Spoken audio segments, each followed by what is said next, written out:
हरे कृष्णा कृष्णा कृष्णा हरे हरे। आइए आज जानते हैं ईवीएम और वीवीपैट पर्चियों का मिलान कैसे होता है। हरे कृष्णा। आइए जानते हैं मतगणना कैसे होती है और इसकी क्या पूरी प्रक्रिया होती है। मतगणना वाले दिन होता क्या क्या है। वोटों की गिनती कौन करता है। काउंटिंग सेंटर के अंदर कौन जा सकता है।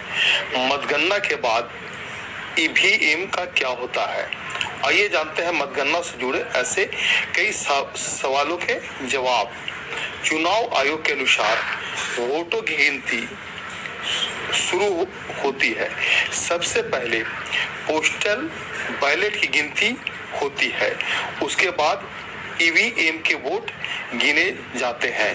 पोस्टल बैलेट के भी दो कैटेगरी से मतगणना होती है। पहले सेना पैरा मिलिट्री फोर्स के जवान और ऑफिसर्स के वोट काउंट होंगे। इसके बाद सेकेंड कैटेगरी में चुनाव ड्यूटी कर रहे कर्मचारी, अधिकारियों और सुरक्षा कर्मियों के पोस्टल बैलेट काउंट होंगे। कौन शुरू करता है डाक मतपत्रों की गिनती। चुनाव संचालन नियम 1961 के नियम 54A के तहत चुनाव संचालन नियम 1961 के नियम 54A के तहत डाक मतपत्रों की गिनती सबसे पहले रिटर्निंग ऑफिसर RO के टेबल पर शुरू की जाएगी। केवल ऐसे डाक मतपत्रों की गिनती की जाएगी जो मतगणना शुरू होने के लिए निर्धारित समय से पहले RO को प्राप्त हो जाएगा। डाक मतपत्रों की गिनती शुरू होने के 30 मिनट बाद ईवीएम से मतों की गिनती शुरू होती है। 30 मिनट के बाद ईवीएम से मतों की गिनती शुरू होती है। मतगणना अधिकारी के क्या होते हैं दायित्व। यदि निर्वाचन क्षेत्र में डाक मतपत्र नहीं है तो ईवीएम से मतों की गिनती निर्धारित समय पर शुरू की जा सकती है।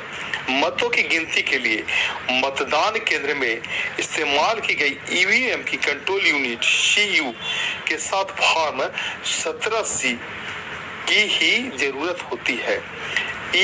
ईवीएम के CU से परिणाम जानने से पहले मतगणना अधिकारी यह सुनिश्चित करते हैं कि उन पर लगी पेपर सील बरकरार है और डाले गए कुल मत फॉर्म 17C में उल्लेखित मतों से मेल खाते हैं। कैसे होता है परिणाम घोषित। कंट्रोल यूनिट का परिणाम मतगणना पर्यवेक्षक, माइक्रो ऑब्जर्वर और उम्मीदवारों के मतगणना एजेंटों को दिखाने के बाद फॉर्म 17C के भाग 2 में नोट किया जाएगा। कंट्रोल यूनिट के डिस्प्ले पैनल में परिणाम प्रदर्शित नहीं होने की स्थिति में सभी CU की गणना पूरी होने के बाद संबंधित वीवीपैट पर्चियों की गणना की जाएगी। प्रत्येक CU के उम्मीदवार वार परिणाम फॉर्म 17C के भाग 2 में नोट किया जाएगा और मतगणना पर्यवेक्षक और मतगणना टेबल पर मौजूद उम्मीदवारों के मतगणना एजेंटों द्वारा हस्ताक्षरित किया जाएगा। क्या होती है वीवीपैट पर्चियों की गणना। प्रत्येक मतदान केंद्र का फॉर्म 17C फॉर्म 20 में अंतिम परिणाम पत्रक संकलित करने वाले अधिकारी को भेजा जाना चाहिए। वीवीपैट पर्चियों की गणना CU से मतों की गणना पूरी होने के बाद ही शुरू होगी।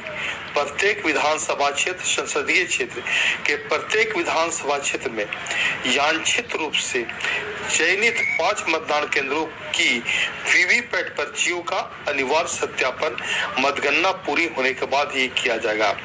जब जीत का अंतर अस्वीकृत डाक मतपत्रों की संख्या से कम हो तो परिणाम घोषित करने से पहले ऐसे सभी अस्वीकृत डाक मतपत्रों का अनिवार्य रूप से पुनः सत्यापन किया जाएगा।